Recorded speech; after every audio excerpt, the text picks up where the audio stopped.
This is your degree, and this is what you paid for it. Now you owe all of this in student debt. And in today's video, I'm gonna share with you why you should never pay off your student loans. One shot, now the future is yours. Go! Check it out. Today's video is called Never Pay Off Your Student Loans. No, I am not advocating for you to become an irresponsible human being. And no, this video is also not about hopefully Biden or someone else trying to just pay off that debt. I literally don't believe that you should pay off your student loans because you have other fish to fry. There's things in your life that are way more important than that. And that's what today's video is about. What are student loans?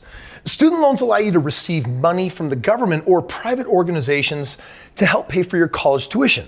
Currently, the average interest rates for student loans is hovering around 5.8% on a 20-year term. And let me tell you what people are telling you to do that I don't agree with. They say, since interest may accumulate on your student loans while you're even still in school, depending on the type of loan, it may make sense to begin making payments towards your debt before the actual due date kicks in.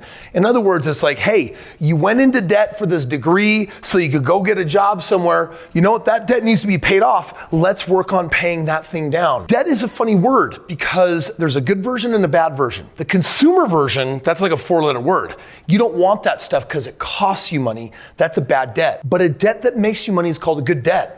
And going to college and getting a degree, if you actually use that degree, that's actually a good debt. And there are some alternatives of what you could be doing with that extra money rather than throwing it towards paying down that student loan debt. Let me break down what I mean by this because I'm gonna get a ton of hate for making this video, but check this out. As stated before, the average interest rate for student loans across the US is 5.8%. This is an incredibly low rate, so you won't be paying that much more per month for the loan. Many investment opportunities will give you an ROI far greater than the interest of your student loan. Let's just say for a moment that you could earn 20% or 30% on your money.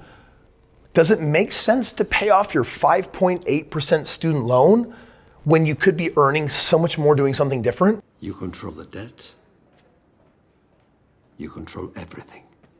That is the crux of a philosophy that I've used to basically become wealthy by the age of 26. That's when I actually retired. And then for the last 15 years, it's been so much more and so much bigger.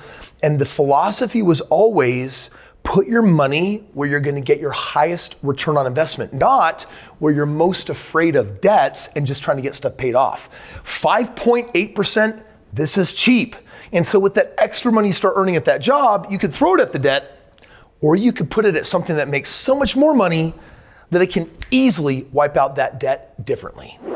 Here's an example with $50,000. Check it out. Let's say that you have $50,000 in student loans at that 5.8% interest rate over a 20-year term. You'll have a monthly payment of $352, and you're gonna end up paying $34,500 in interest. In other words, here's my $50,000 of debt, and over the life of the loan for the next 20 years, as I pay it down, I'm gonna pay another $34,000 in interest. I'm gonna basically pay a total of $84,000 out the door to pay off the $50,000 of debt, plus the $34,000 of interest. And here's the question. Is there an alternative to paying the $34,000 off early? Or in other words, is there a form of investment that makes way more sense than just trying to pay this off? Here's one of my favorite alternatives. It's called investing in real estate. I owned 25 homes by the time I was 26 years old. Those 25 homes, after all of the mortgages were paid and all the rents were collected, there was $12,000 left over every month. And I'm telling you right now, that was a superior option for me then, just like today, than just trying to pay off credit cards or in this case, student loans. So for example, take a first-time home buyer that is able to get a down payment as low as 3%. If we're talking about a $300,000 home, 3% is gonna be $9,000. Now this $9,000 could go towards the debt that you have in student loans.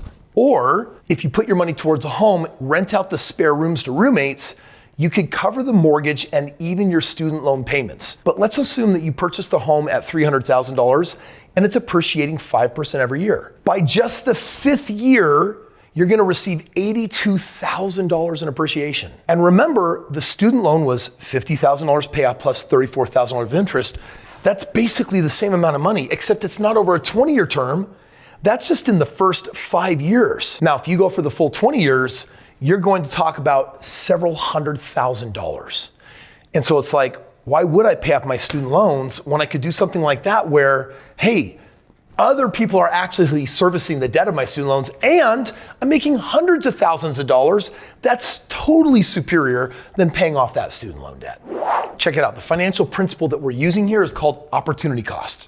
It means what's the next best thing that I'm foregoing based on the choice that I'm making. In other words, well, I'm throwing all of this money at paying off my debt, but if I put it towards a house, that could pay off my debt over the same period of time many times over. So instead of just throwing my money away, I'd actually have leftover money and an investment. That's pretty cool. Instead of making early payments, invest that money into something with high ROI. And real estate is not the only option. It could be a franchise, it could be some kind of side gig. The long-term growth of these investments will be far more valuable than paying off your debt early. After 5 years, your home will have appreciated $82,000, which is $50,000 more than your total interest costs for the student loan duration over 20 years. And this is the kicker. Check it out. By year 5, you already can take some of the equity out of that home that you bought and you can pull it out and put it towards other investments. Now you don't just have one home that's growing in equity, you have 2. And if you have 2, why not 4? And if 4, why not 10? At some point, you're going to be making millions of dollars, for example, from real estate. And one day you'll just be like, yo, let's just write a check. Let's wire the money. Let's just wipe out that stupid little debt. Aren't you glad that we didn't throw our hard-earned cash at that and instead we chose to invest it? You can put your money towards investment opportunities like a primary residence, investment properties, side hustles, business. There are a lot of options out there where you can beat that 5.8% interest on that debt. Okay, Kris Krohn, I like your idea, but I'm not really a real estate investor. I don't even know if I know how to do it the right way. Check it out. I partner with people, so I take care of all of the hard stuff and we split all the profits.